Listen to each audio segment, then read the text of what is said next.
Video yathu lero tionesana mmene tingayesere zinthu ngati zikugwira bwino ntchito pa foni yathu. Mwina tifuna tigule foni komano tifuna tidziwe kuti achina touch, achina kamera, achina sensor zikugwira bwino ntchito yake. Ndimosalera nthawi tatene tionesane kuti timatani.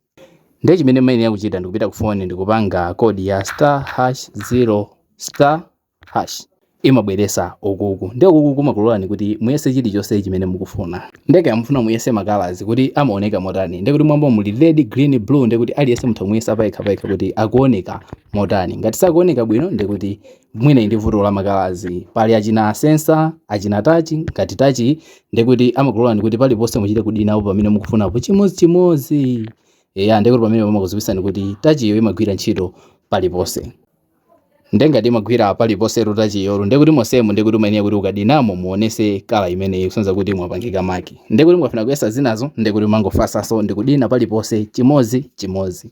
Basi kupanga kwake ndikumene koko. Ndenga mufuna kuti ma videos ngati amene wawa asamakuphonyeni osayolera kupanga follow. Tento naso video sati.